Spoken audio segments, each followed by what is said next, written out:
श्री दुर्गा सप्तशती का पहला अध्याय मधुकैटभ वध।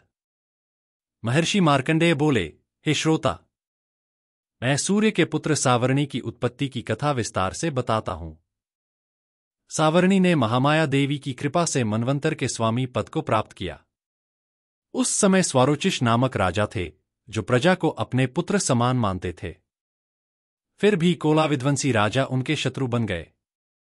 राजा सुरथ ने उनसे युद्ध किया पर अंततः हार गए। केवल अपने देश का राज्य बचा, लेकिन वहां भी शत्रुओं ने आक्रमण कर दिया। कमजोर होते देख उनके मंत्री भी धोखेबाज बन गए और राजा की सेना व खजाना अपने हाथ में ले लिया। राजा सुरथ अकेलेपन में दुखी होकर शिकार के बहाने घोड़े पर सवार होकर एक घने वन में चले गए। वहां उन्हें महर्षि मेधा का आश्रम मिला, जहां ऋषि शांतिपूर्वक अपने शिष्यों के साथ निवास करते थे। वहां हिंसक पशु भी शांत भाव से रहते थे। राजा ने महर्षि को प्रणाम किया और कुछ दिन उनके आश्रम में रहे। फिर भी उन्हें अपने राज्य, मंत्री, हाथी, सेवकों और खजाने की चिंता बनी रही। वे सोचते, क्या मेरे मंत्री ठीक से राज्य चला रहे होंगे? क्या मेरा वीर हाथी शत्रुओं के अधीन दुखी होगा? क्या मेरे सेवक अब शत्रु के पक्ष में हैं? इसी प्रकार दुखी होकर एक दिन उन्होंने एक वैश्य को देखा जो शोकग्रस्त दिख रहा था। राजा ने पूछा, भाई, तुम कौन हो? यहां क्यों आए हो? वैश्य बोला, राजन, मेरा नाम समाधि है। मैं एक वैश्य हूं। मेरे अपने ही पत्नी और पुत्रों ने लोभ में आकर मुझे घर से निकाल दिया और सारा धन ले लिया। अब भी मेरा मन घर वालों की चिंता में डूबा रहता है। मुझे नहीं पता वे ठीक हैं या नहीं। राजा बोले, जो लोग तुम्हारे अपने नहीं रहे, उनके लिए इतना मोह क्यों?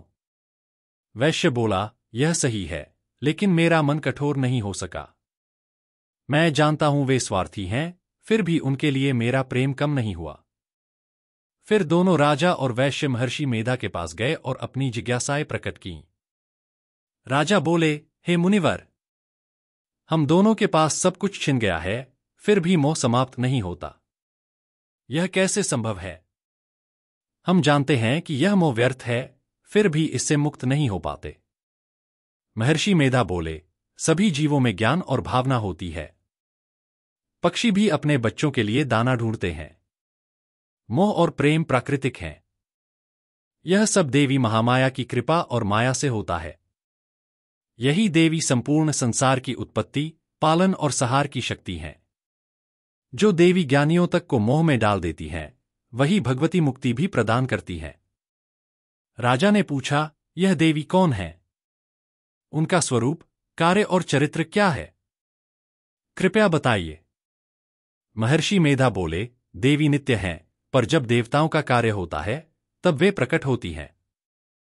जब सृष्टि जल में डूबी थी और भगवान विष्णु शेषनाग पर योग निद्रा में सो रहे थे, तभी उनके कानों के मैल से मधु और कैटभ नामक दो असुर उत्पन्न हुए। वे ब्रह्माजी को मारने को तैयार हुए।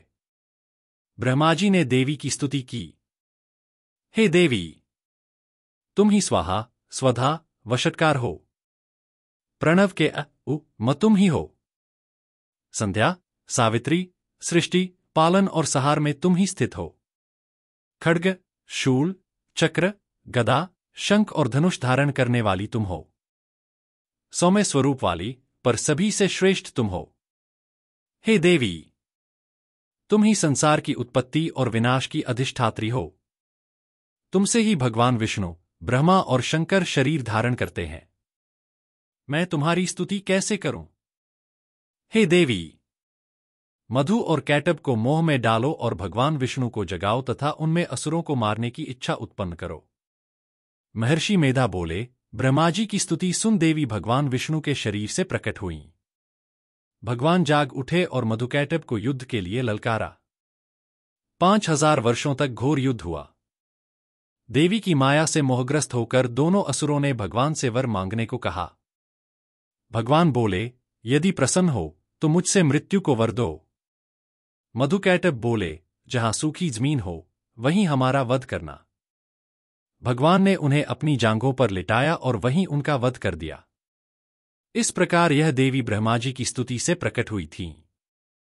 इस प्रकार श्री मार्कंडेय पुराण में सावर्णिक मनवंतर की कथा के अंतर्गत देवी महात्म्य में मधुकैटभ वध नामक पहला अध्याय संपूर्ण हुआ।